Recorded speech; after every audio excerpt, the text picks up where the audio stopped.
Hi friends, welcome to Yadubhushan academy. ఈరోజు ఈ వీడియోలో మనము ల్యాబ్ టెక్నీషియన్ గ్రేడ్ 2కి సంబంధించినటువంటి ఎగ్జామినేషన్ సంబంధించిన సిలబస్లో మనకి రెండవ సబ్జెక్ట్ అయినటువంటి క్లినికల్ మైక్రోబయాలజీ దీనికి సంబంధించిన టాపిక్స్, సబ్ టాపిక్స్ ఏమేమి ఉన్నాయో తెలుసుకుందాము. ఇట్లా మనము తప్పనిసరిగా ఒక సబ్జెక్ట్ని టాపిక్స్, సబ్ టాపిక్స్గా విభజించుకొని చదువుకుంటూ వెళ్తేనే మనము ఎగ్జామినేషన్లో క్వశ్చన్ ఎక్కడి నుంచి వచ్చినా మనం రాయడానికి అవకాశం అనేటువంటిది ఉంటుంది. రైట్, ఇప్పుడు చూస్తే ఈ సబ్జెక్టు రెండవ సబ్జెక్టు, దీన్ని క్లినికల్ మైక్రోబయాలజీ అంటారు. ఇప్పుడు ఈ సబ్జెక్ట్లో అంటే క్లినికల్ మైక్రోబయాలజీ అన్న సబ్జెక్ట్లో మొత్తం దాదాపు ఒక 50 వీడియోస్లో నేను మీకు సిలబస్ను టీచ్ చేయడం జరుగుతుంది. అందులో మొదటి వీడియో ఇది, క్లాస్ నెంబర్ 1. ఈ క్లాస్లో ఈ మైక్రోబయాలజీ సబ్జెక్ట్లో టాపిక్స్ ఏమున్నాయి, సబ్ టాపిక్స్ ఏమున్నాయి, యూనిట్స్ ఎన్ని ఉన్నాయి, మనం ఏ విధంగా ప్లాన్ చేసుకోవాలనేది చూద్దాము. ఇందులో ప్రతి సబ్జెక్ట్లో 5 యూనిట్లు ఉన్న విధంగానే ఈ రెండవ సబ్జెక్ట్ అయినటువంటి క్లినికల్ మైక్రోబయాలజీలో కూడా 5 యూనిట్లు ఉన్నవి. మొత్తం మీద ప్రతి యూనిట్ నుంచి కొన్ని టాపిక్స్ చొప్పున మనకి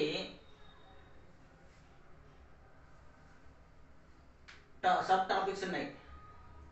unit 1 general microbiology, unit 2 bacteriology, unit 3 mycology and parasitology, unit 4 virology, unit 5 automation in microbial identification. ఇప్పుడు ఇందులో ఎన్నెన్ని టాపిక్స్, సబ్ టాపిక్స్ నేను చూద్దాము. క్లినికల్ మైక్రోబయాలజీ అనే సబ్జెక్ట్లో ఫస్ట్ యూనిట్ జనరల్ మైక్రోబయాలజీ, అంటే మైక్రోబయాలజీకి సంబంధించినటువంటి సాధారణమైన విషయాలు ఉంటాయి. కాకపోతే చాలా విషయాలు ఉన్నాయి ఇందులో. మొత్తము 12 టాపిక్స్ ఉన్నాయి. ఆ 12 టాపిక్స్ ఒకసారి చూద్దాము. దాదాపు ప్రతి టాపిక్ కూడా మనకి ఎగ్జామినేషన్ పాయింట్ ఆఫ్ వ్యూలో ముఖ్యమే ఉంటుంది.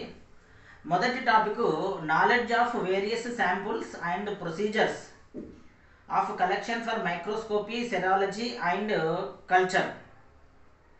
ఇది మనకి వేరియస్ శాంపుల్స్కి సంబంధించిన కలెక్షన్, ప్రొసీజర్స్కి సంబంధించినటువంటి నాలెడ్జ్ గురించి మొదటి topic. Next topic procedures of accepting or rejecting samples for cultures.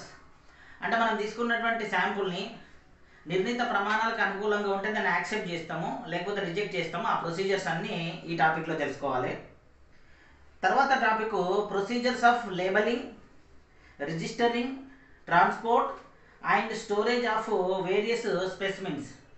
అంటే ఈ మైక్రోబయాలజీకి సంబంధించినటువంటి లేబలింగ్ ఏ విధంగా ఉంటుంది, వాటిని ఏ విధంగా రిజిస్టర్ చేయాలి, శాంపుల్స్ని ట్రాన్స్పోర్ట్ ఏ విధంగా చేయాలి, స్టోరేజ్ ఎక్కడ చేయాలి, వేరియస్ స్పెసిమెన్స్ ఉంటాయి, ఆ స్పెసిమెన్స్ సంబంధించిన మనకు నాలెడ్జ్ అంతా ఉండాలి. నెక్స్ట్ తర్వాత topic procedures of laboratory work, safety and laboratory maintenance, knowledge and expertise in working under conditions of biological hazards, BSL 1, 2, 3. ఇవి ల్యాబొరేటరీ వర్క్కి సంబంధించినటువంటి, సేఫ్టీకి సంబంధించినటువంటి ప్రొసీజర్స్ అన్నీ కూడా ముఖ్యమైన టాపిక్, ఇందులో మనము చర్చించుకోవాలి. తర్వాత procedure of handling exposure to various infectious agents. మనము ఇన్ఫెక్షస్ ఏజెంట్స్కి సంబంధించి వాటికి సంబంధించినటువంటి ప్రొసీజర్ హ్యాండ్లింగ్ ఏ విధంగా ఉంటుందో తెలుసుకోవాలి. నెక్స్ట్ టాపిక్లో బయోమెడికల్ వేస్ట్ మేనేజ్మెంట్. మనకు జీవరసాయన పదార్థాలకు సంబంధించిన వేస్టేజ్ ఏదైతే ఉంటుందో వాటిని ఏ విధంగా మేనేజ్మెంట్ చేయాలి. మెయింటెనెన్స్ ఆఫ్ ల్యాబొరేటరీ ఎక్విప్మెంట్, మన ల్యాబొరేటరీలో ఉన్నటువంటి ఎక్విప్మెంట్, పరికరాలు ఏవైతే ఉంటాయో వాటిని ఏ విధంగా నిర్వహించుకోవాలి. తర్వాత culture methods for different bacteria and fungi media preparation. వివిధ రకాల బ్యాక్టీరియాలు, ఫంగైలకు సంబంధించినటువంటి కల్చర్ మెథడ్స్ ఏంటివి, వాటికి సంబంధించినటువంటి మీడియా ప్రిపరేషన్ ఏ విధంగా చేయాలి తెలుసుకోవాలి. తర్వాత మెథడ్స్ ఆఫ్ ఇనాక్యులేషన్ ఏ విధంగా జరుగుతుందో ఆ మెథడ్స్ చర్చించుకోవాలి. Next disposal of used media and specimens. మనం ఉపయోగించినటువంటి మీడియా ఏదైతే ఉంటుందో, స్పెసిమెన్స్ ఏవైతే ఉంటుందో వాటిని ఏ విధంగా డిస్పోజ్ చేయాలి. స్టెరిలైజేషన్ అండ్ డిస్ఇన్ఫెక్షన్ ల్యాబొరేటరీకి సంబంధించిన sterilization process, disinfection process discuss చేసుకోవాలి. ఆపరేషన్ థియేటర్స్ అంటే ఒకటి. ఇవన్నీ కలిపి 12 topics general microbiology most important, fundamentals అనుకోండి. దీని తర్వాత రెండవ టాపిక్ బ్యాక్టీరియాలజీ, అంటే బ్యాక్టీరియాల గురించి అధ్యయనం చేసేటువంటి శాస్త్రము. ఇందులో 8 మనకి టాపిక్స్ ఉన్నవి. Characterization of aerobic and anaerobic bacteria, differences between aerobic and anaerobic, aerobic bacteria anaerobic బ్యాక్టీరియాకి సంబంధించినటువంటి లక్షణాంశాలు, వాటి మధ్యలో ఉండేటువంటి తేడాలను తెలుసుకోవాలి. Gram's staining method, reagents preparation ఏ విధంగా ఉంటుందో తెలుసుకోవాలి. ఆల్బర్ట్స్ స్టెయినింగ్ రియేజెంట్స్ ప్రిపరేషన్ ఏ విధంగా ఉంటుందో తెలుసుకోవాలి. ఏఎఫ్బి స్టెయినింగ్ రియేజెంట్స్ ప్రిపరేషన్, ఇవన్నీ కూడా స్టెయినింగ్లో మెథడ్స్, వీటి గురించి తెలుసుకోవాలి. తర్వాత characterization of Gram positive bacteria, Gram positive bacteria సంబంధించినటువంటి లక్షణాంశాలను, ఉదాహరణకు కాక్సీ, స్టాఫైలోకాకస్ అండ్ స్ట్రెప్టోకాకస్, బాసిల్లైలో mycobacteria, clostridia and corynebacterium లాంటివన్నిటి గురించి మనం చర్చించుకోవాలి. నెక్స్ట్ గ్రామ్ నెగటివ్ బ్యాక్టీరియాలో ఈ కోలై, ఎస్టరేషియో కోలై గురించి,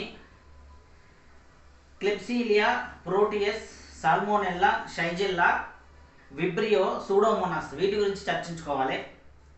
తర్వాత టాపిక్లో principles of bacterial identification, staining, culture, spot tests, bacterial identification సంబంధించినటువంటి స్టెయినింగ్ మెథడ్స్ ఏంటివి, కల్చర్ మెథడ్స్ ఏంటివి, స్పాట్ టెస్ట్స్ ఏ విధంగా మనము చేయాలి, కమర్షియల్ కిట్స్ ఏ విధంగా ఉంటాయి, ఇవన్నీ 8 టాపిక్స్లో మనము డిస్కస్ చేసుకుంటాం.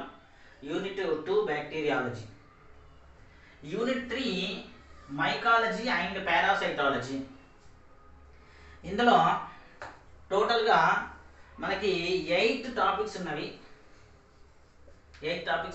First topic knowledge of common pathogenic fungi, differences between yeasts and moulds. ఈస్ట్లకు మౌల్డ్లకు మధ్యలో ఉన్నటువంటి డిఫరెన్సెస్, కామన్ ప్యాథోజన్లకు సంబంధించిన knowledge.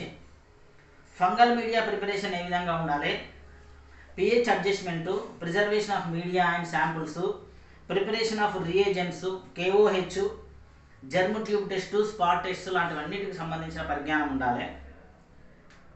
Next knowledge of various parasites and diseases caused by them, అంటే వేరే డిఫరెంట్ పారాసైట్స్కి సంబంధించినటువంటి నాలెడ్జి, వాటి ద్వారా వచ్చేటువంటి వ్యాధుల గురించి అవగాహన ఉండాలి. Life cycles, morphology, hosts, vector, animal reservoir, epidemiology, parasite host relationships, diagnosis and treatment. అంటే కొన్ని మనకి ఈ మైకాలజీ అండ్ పారాసైటాలజీకి సంబంధించినటువంటి హోస్ట్లు ఏ విధంగా ఉంది, దాని యొక్క లైఫ్ సైకిల్ ఏ విధంగా ఉంది, మార్ఫాలజీ దాని యొక్క స్వరూప శాస్త్రం ఏ విధంగా ఉంది, వెక్టర్ ఎవరు, యానిమల్ రిజర్వాయర్ ఏ విధంగా ఉంటుంది, ఎపిడెమియాలజీని చర్చించుకోవాలి. పారాసైట్ హోస్ట్ రిలేషన్షిప్ ఏ విధంగా ఉంది, డయాగ్నోసిస్ అండ్ ట్రీట్మెంట్, అంటే వ్యాధిని నిర్ధారించాలి, ట్రీట్మెంట్ చేసుకోవడం. వేటి గురించి, ఈ హిస్టోలిటికా, జియార్డియా, క్రిప్టోస్పోరిడియం, ఆస్కారిస్, వీటికి సంబంధించిన ఈ 4 పారాసైట్స్కి సంబంధించినటువంటి diagnosis and treatment. Next schistosoma, toxoplasma, వీటి గురించి. బ్లడ్ పారాసైట్లో ప్లాస్మోడియం, మైక్రోఫైలేరియా, వీటి గురించి చర్చించుకోవాలి. Light microscopy, reagents preparation, staining methods, వీటి గురించి చర్చించుకోవాలి. నార్మల్ సెలైన్ అంటే ఏంటి, యుగోల్ అయోడిన్ మౌంట్స్ అంటే ఏంటి, serological methods for parasite detection, parasites detection చేయడానికి సిరోలాజికల్ మెథడ్స్ ఏమున్నాయి. Identification of antigens in blood అంటే రక్తంలో, ఫీసెస్ మలంలో, యూరిన్ మూత్రంలో మనము యాంటీజెన్స్ని ఏ విధంగా ఐడెంటిఫై చేయాలి, ఇవన్నీ యూనిట్ 3లో మనం డిస్కస్ చేసుకుంటాము. 4వది మోస్ట్ ఇంపార్టెంట్ది వైరాలజీ, అంటే వైరస్లకు సంబంధించి అధ్యయనం చేసే శాస్త్రము. Knowledge of medically important viruses, వైద్యపరంగా ఉపయోగమైనటువంటి జ్ఞానం ఉండాలి మనము కొన్ని వైరస్లకు సంబంధించి. General laboratory test for viral detection, viral detection చేయడానికి మనకు జనరల్ ల్యాబొరేటరీ టెస్టులు ఏముంటాయి. వైరల్ సీరాలజీ అండ్ ఎలిజా టెస్ట్ల గురించి. Tests based on immunochromatography. తర్వాత మెయింటెనెన్స్ ఆఫ్ వైరల్ ల్యాబొరేటరీని ఏ విధంగా నిర్వహించుకోవాలి. ఇవి 5 topics. Last unit 5 automation in microbial identification. మైక్రోబియల్కి సంబంధించిన ఐడెంటిఫికేషన్ చేయడానికి ఆటోమేషన్ అనేటువంటి ప్రక్రియలో మనము ఏం నాలెడ్జ్ని పొందాల్సిన అవసరం ఉంటుంది. ఆటోమేషన్ ఇన్ బ్యాక్టీరియాలజీలో ఆటోమేషన్ అంటే స్వయంచాలిత పద్ధతులు ఏ విధంగా ఉంటాయి, బ్లడ్ కల్చర్ సిస్టమ్స్ ఏ విధంగా ఉంటాయి, methods of antibacterial sensitivity tests, disc diffusion test, Kirby Bauer, తర్వాత MIC-E test, principle of action of antibiotic agents, detection of multi drug resistant MDR bacteria, ESBL, MRSA, VRE, mycobacterium, serological tests for antigens and antibody detection, వీటన్నిటి గురించి చర్చించుకోవాలి. దాదాపుగా 6 topics ఉన్నాయి. 6, 5, 11, 11, 8, 19, 19, 8, 27, 27 + 12, 39 topics ఉన్నాయి. Clinical microbiology అనేటువంటిది చాలా చాలా ముఖ్యమైనది. ఈ సబ్జెక్ట్లో మనం దాదాపుగా ఈ సబ్జెక్ట్ని అంతా ఒక 50 వీడియోల్లో చర్చించుకోవడం జరుగుతుంది. తర్వాత నోట్స్ ప్రొవైడ్ చేస్తాము, తర్వాత టెస్ట్లు కూడా ప్రొవైడ్ చేయడం అనేది జరుగుతుంది. ఇక్కడికి ఈ సిలబస్ టాపిక్స్ని, సబ్ టాపిక్స్ని నోట్ చేసుకోండి.